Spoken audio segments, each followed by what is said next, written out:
Recently played simulator game reviews. Microsoft Flight Simulator 10, Steam Edition. Microsoft Flight Simulator was originally released in 2006. The game had a very successful run and was considered the best retail flight simulator for its time. The game was further enhanced by third-party developers creating content for it. There is downloadable content for new aircraft scenery, visual enhancements, and many other options. You used to have to search all over the internet for different add-on products. Dovetail Games acquired the rights and re-released the game on Steam in December of 2014. Now almost all the downloadable content for Flight Simulator is in one place on the Steam store. If you have a passion for flying, this is a great simulator. It helps to invest in some good controllers. Personally, I either use a joystick or flight yoke depending on the aircraft I am flying, rudder pedals, and I have 2 throttle quadrants. Flying multi-engine aircraft with both throttle quadrants is really fun. I would recommend getting some payware aircraft as they typically have improved visuals and better flight dynamics. Flight Simulator can be an expensive hobby, but it is a lot of fun. Elite Dangerous. Elite Dangerous isn't a traditional simulator in the sense that it is a sci-fi game set 1,000 years in the future. However, the game restricts you to the cockpit of your ship and tasks you with flying it and landing in space stations and on planets at various starports. The main gameplay elements include trading, mining, combat, and exploration. When it comes to exploration, this game has an enormous amount to offer. The game simulates the whole Milky Way galaxy, all 400 million star systems. Developers try to simulate the galaxy as accurately as possible. Stars and planets are created with a system that creates each astronomical body based on realistic scientific data. The main joy from this simulator is flying your spacecraft. You can do a lot from customization to your ship, and there are several types of ships to choose from. Each ship flies differently based on its mass and the modules you fit to it. This game has a steep learning curve, so it is recommended that you find a player-made guide and go through the in-game tutorials before embarking into space. Here's a fantastic guide that was created by someone in the community. The basic flight tutorial will give you a good sense of the gameplay. Go to www.learnelitedangerous.org/flight. I would highly recommend this game if you ever have dreamed of flying in space. The game provides a truly immersive experience and supports all kinds of controller setups. It's a blast. Next up we have F1 2015. F1 2015 is a challenging racing game. It focuses on realism. The main reason it is so challenging is that Formula 1 cars are incredibly fast. Formula 1 cars can reach top speeds of 230 miles per hour. They also accelerate incredibly fast too.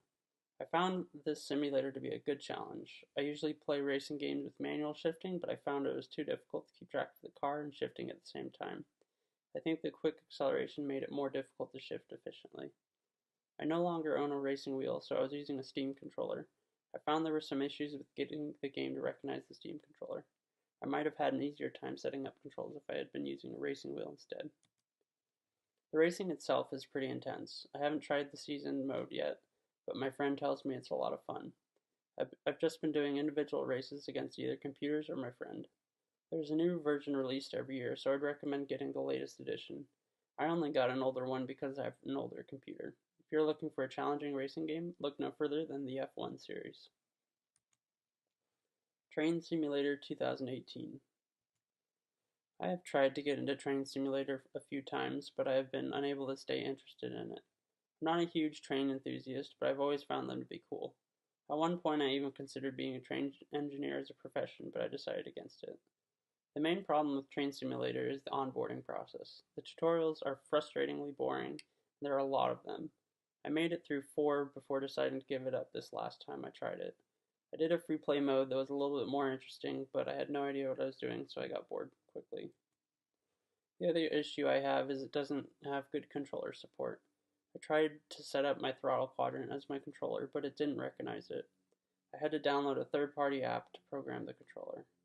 Overall, I found the game to be frustrating and boring. I wish I could get into it, as I think it could be a relaxing game.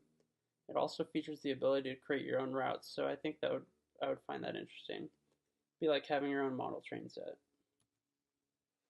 Like Flight Simulator, there's a ton of downloadable content.